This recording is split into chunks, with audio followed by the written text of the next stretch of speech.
Hi, everyone. Welcome to the webinar between ASBIS and D3 Security.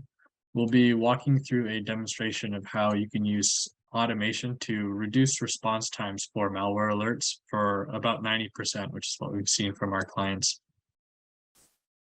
My name is Pierre. I'm the product marketing manager at D3 Security.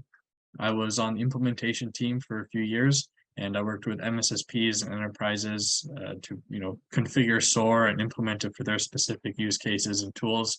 And then I saw them through from the original kickoff all the way through to project sign off, which meant I learned a lot about what challenges they were facing and how they were configuring automation to open up a lot of their additional resources.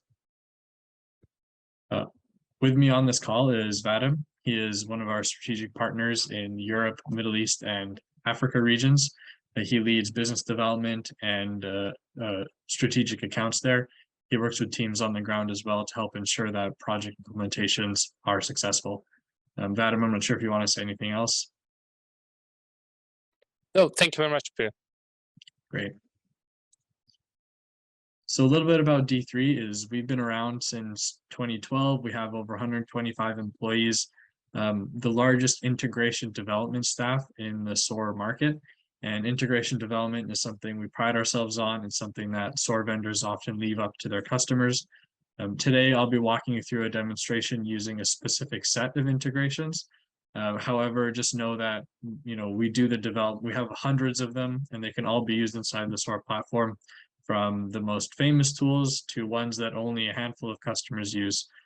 We take the lead in terms of research and design and testing and updating and QA and all that stuff for our clients. And yeah, so our product is called Smart SOAR.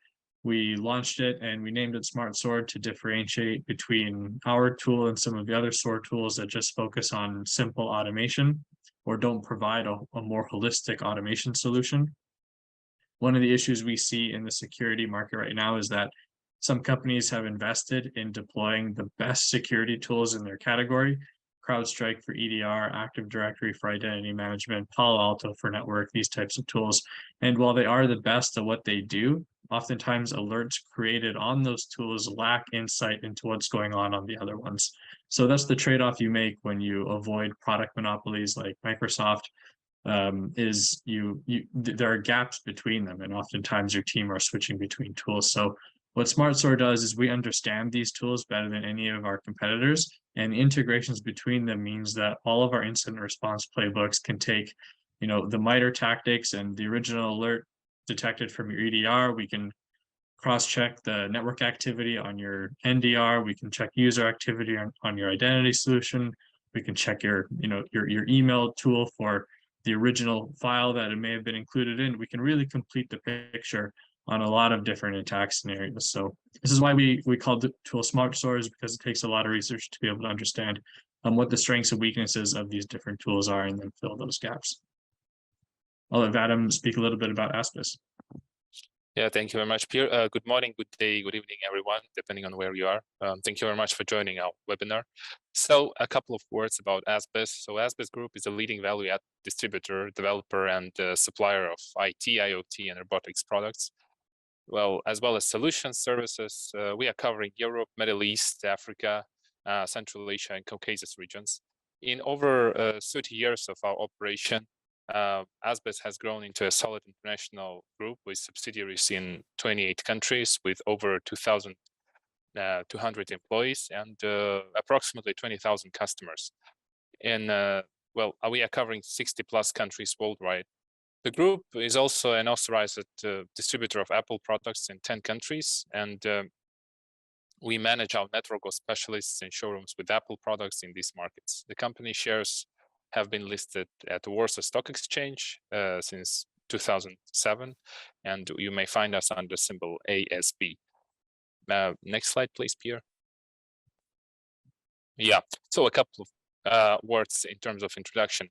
As you may know, in today's world, every organization wants to have a state-of-the-art protection against cyber attacks, especially since such attacks are becoming more complex and are increasingly common.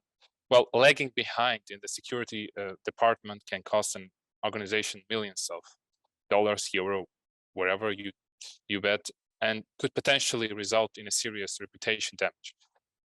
So a well-managed security operations center, or SOC, in other words, offers the security tools and knowledge that you need to keep your IT environment safe and resilient.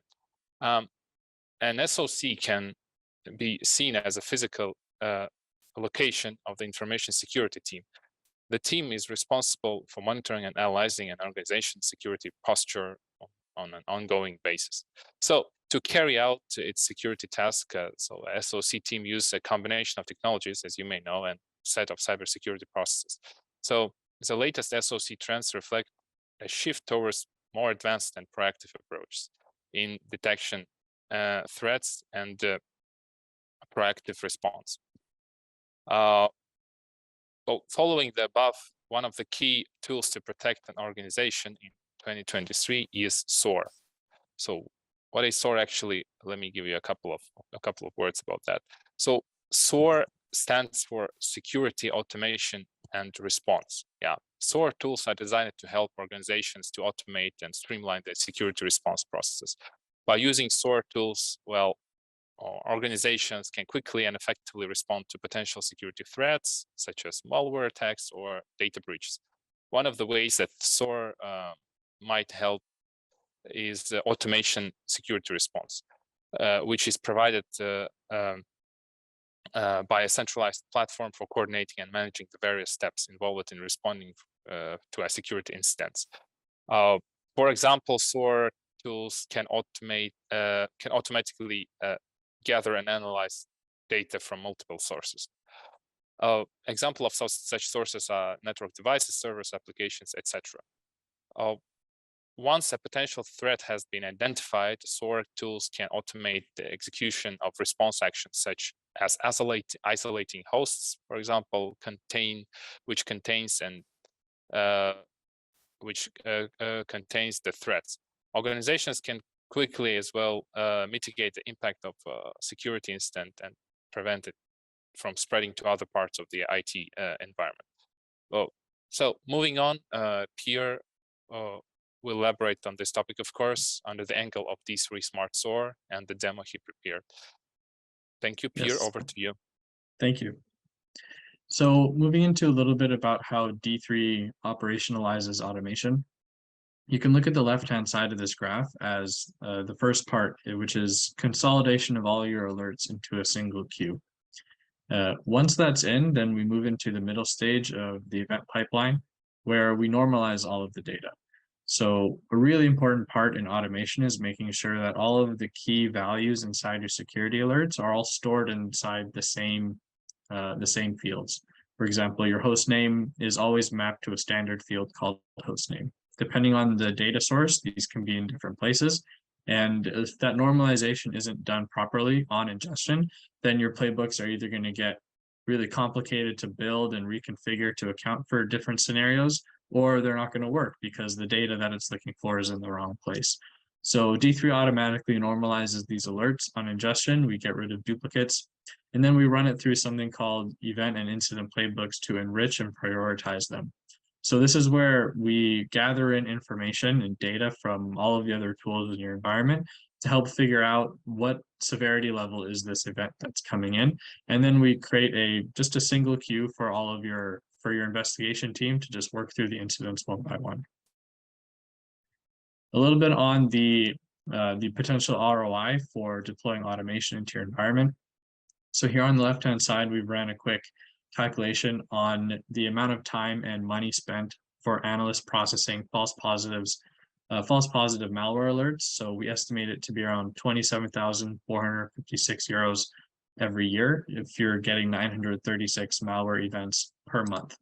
And that would be about 32 false positives per day. So here we've cut down the time to investigate from 10 minutes down to 1 minute, which means it's 32 minutes per day spent investigating these false positives. And ultimately it drops the total amount of time, the total amount of money to 2,904 euros every year. So now I'll walk through a demonstration of how you can process a malware incident from start to finish inside D3.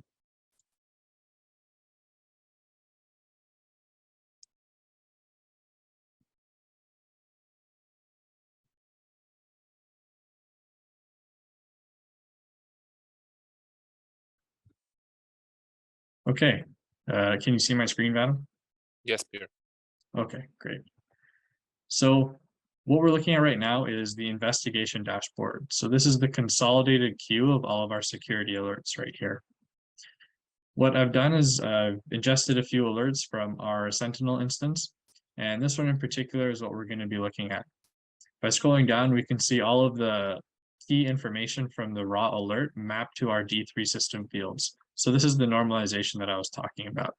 If we look for example, the host name here, and we go to the event log, which shows us the raw data, we can see that it's contained in this entities.hostname path. However, here it's been taken out and mapped to a standard hostname field in D3. This means that if another alert comes in from our network tool, then we can always look at this hostname path for that value. So what we can see here is this is a malware alert detected by Windows Defender. It's been pushed into our platform and created as an event. So D3 has two tiers to it, much like many other security platforms. First, alerts come in as events, and then, which is what we can see here, we can take a look at the event. We can look at the artifact behavior right here. We can see any other events or incidents that this may be correlated to. And we can see the raw data if there's any other information we want to take a look at. Once we know that this is an event that we want to work on, we can hit escalate right here. We set the incident type to be malware, and it'll automatically select the correct playbook. And we hit escalate at the bottom. This process can be automated as well. It's quite easy to do that. So now we can see that an incident has been created, -35, and by clicking on it, it'll take us to the incident overview right here. So this is where most of the investigative work is done. Across the top, you can just see some standard information about the alert, who's working on it, the status, the playbook stage that it is. In the summary field here, we can see similar information, and then just below it, we can see the MITRE tactics and techniques. These are often populated by the raw data itself or by the playbooks that you've built inside D3 to come up with new patterns and add new labels to it. What we can also see here is under malware triage, we've started extracting some key information. We've also already queried Microsoft Defender for Endpoint for recommendations and remediation steps we can take on this incident. So I'm just going to hit overview here to refresh the playbook. And we'll see here that the notes have been populated with two different stages. The first was a note that the automated incident triage process has begun. And the second is that the automated triage process has been completed. We can also take a look at the KPI tracking section here, which has timed the playbook, the triage process stage for the playbook to be completed in 10 seconds. Before I move on with actually working through this incident, I just want to point out the playbook here on the left-hand side. So this is what a SOAR incident playbook typically looks like. The green check marks mean that the playbook task has executed successfully. And these are running in the back end. Whenever you create an incident or just an event, a playbook like this will run.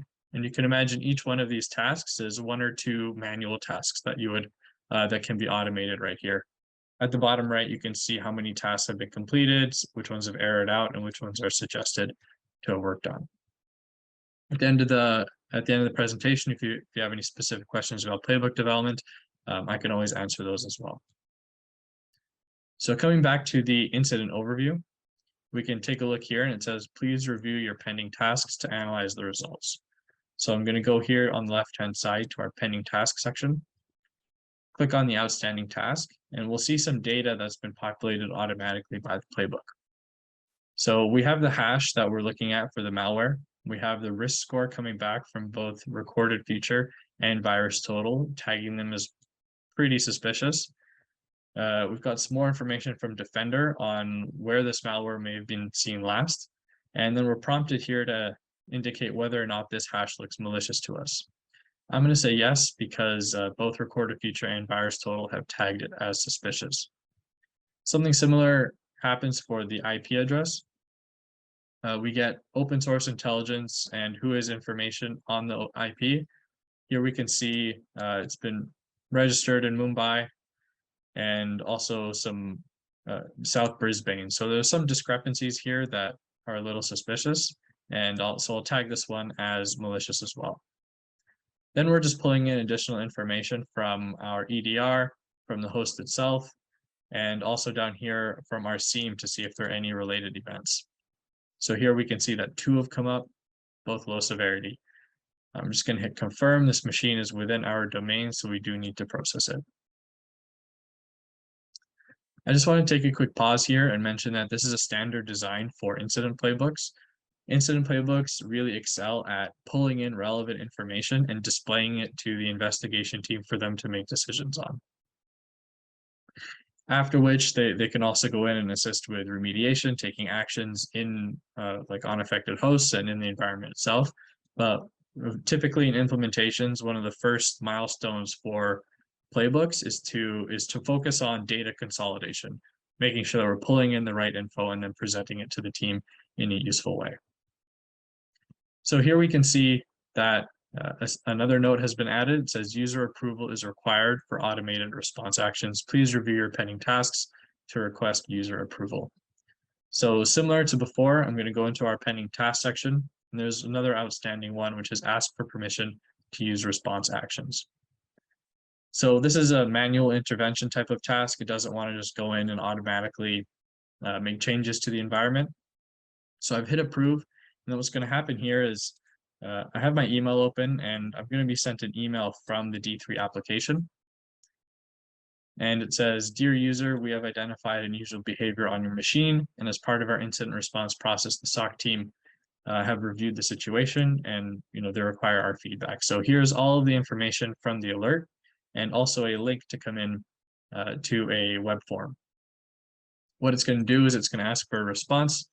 I'm going to say, please proceed with remediation and hit approve. Now, if I go back to the playbook, we can see that the analyze results task that we completed before was completed, and this user approval requested task has also been completed. So now the playbook is at the response stage where it's going to ask us which of these response actions do we want to take. Before we move on to that, I'm going to show you another email that was sent to us by the playbook. This was right after the response action was received. It says, dear analyst, during your investigation of this incident, you have requested user approval to proceed with your investigation. This is just letting us know if we've moved on to a different incident or it's been a day or just whenever. We know that, okay, now we can come back into this incident and we can continue working on it. So a few more stages have been completed here. You can see that the playbook is now in the response stage, and we've now completed an additional about 43 tasks since the initial triage stage began. Now it says, please review your pending tasks and execute the appropriate response actions. So I can come in here into pending tasks, and I have a few different options here.